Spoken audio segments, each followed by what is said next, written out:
All right, diving in again with another deep dive. Today, we're looking at chapter 3 Okay.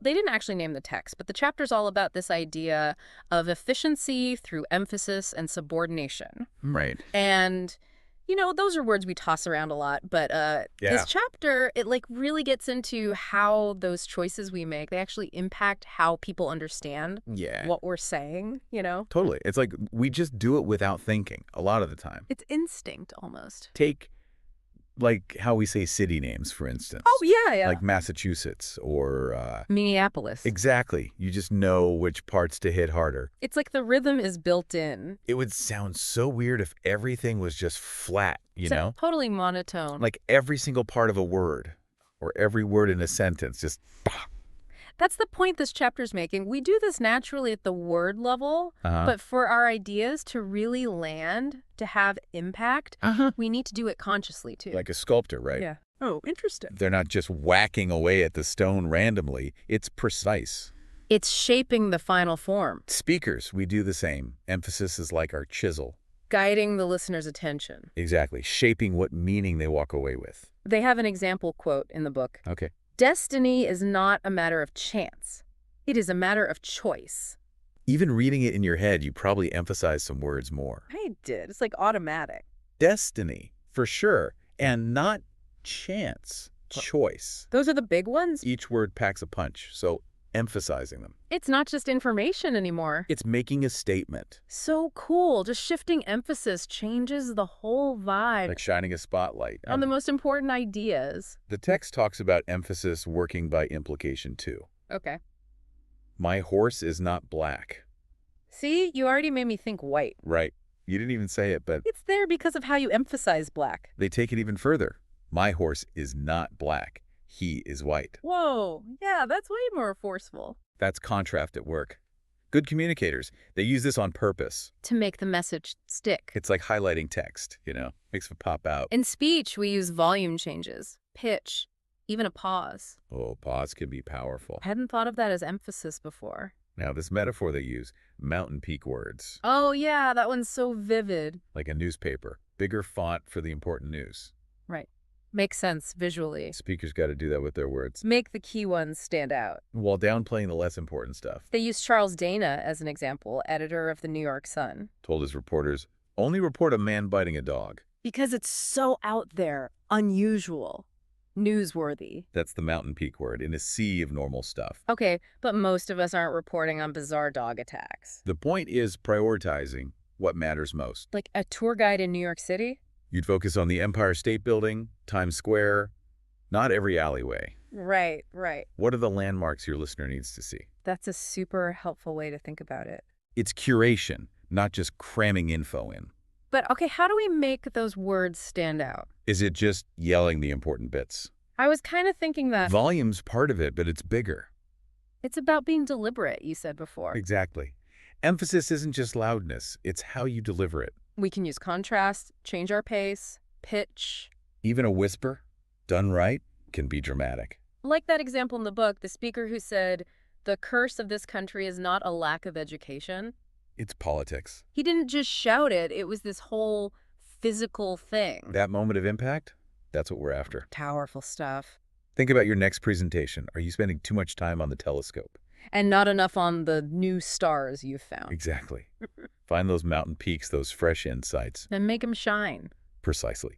And this is where it gets even more interesting, Emphasis. It's not like a one-size-fits-all kind of thing. There aren't like strict rules in different speakers. They might pick different words in the same sentence.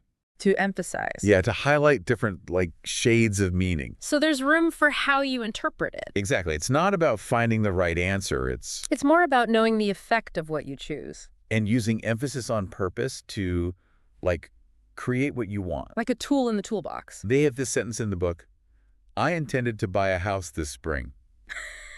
Okay, I see where this is going. Depending on which word you hit hardest, the meaning. It changes. Subtly. But it does. Play with it a bit. Try it out loud. Okay, so like if I said, I intended to buy a house this spring, Mm-hmm.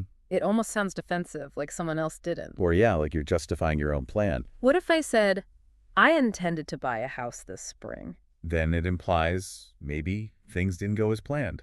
Like I wanted to, but something stopped me. Exactly. And buy, if we stress that one, I intended to buy a house this spring, like I was thinking of renting instead. or investing in something else entirely. Whoa, it's true. Just shifting the emphasis. Tiny changes, but big difference in meaning. Makes you realize how much power we have as speakers. To really shape the message. It's kind of sneaky in a way. But it's more about being skillful, I'd say.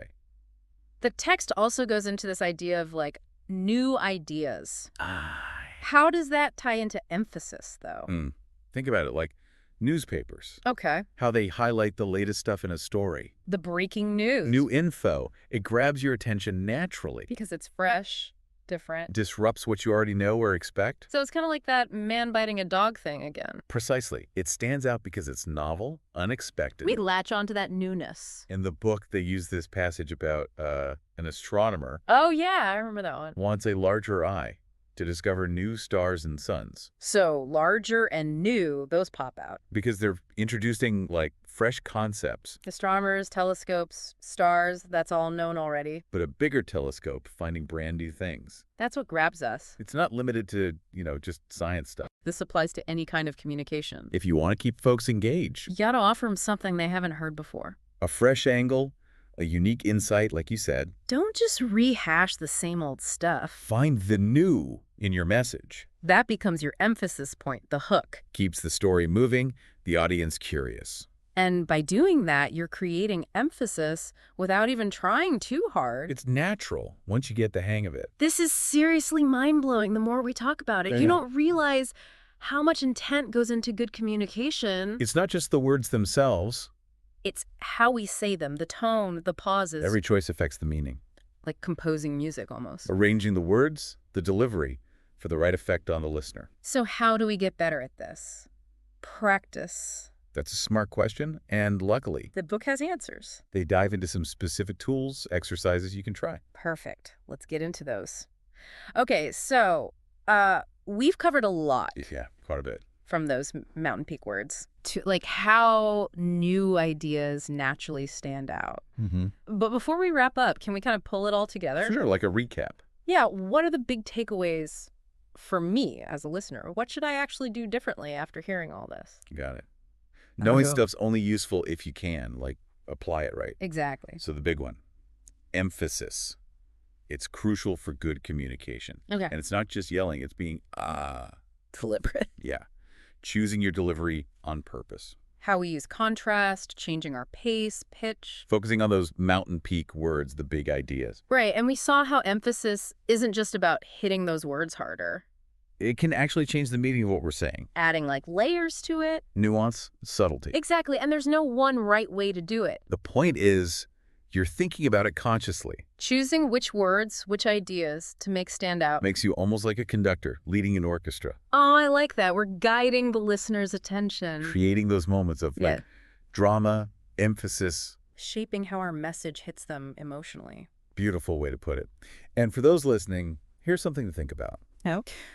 Start paying attention to emphasis in everyday life, Like in regular conversations. Yeah, and when you hear speeches or presentations Notice how it's being used. and how it makes you understand things. Then think, how could I do that better? Make your own communication stronger. I'm going to be listening for it everywhere now. You'll start to hear it, I guarantee. And there are more examples, exercises in the chapter itself. Yeah, it's packed with good stuff. For anyone who wants to, like, level up their communication skills. Become more persuasive, Yeah. impactful.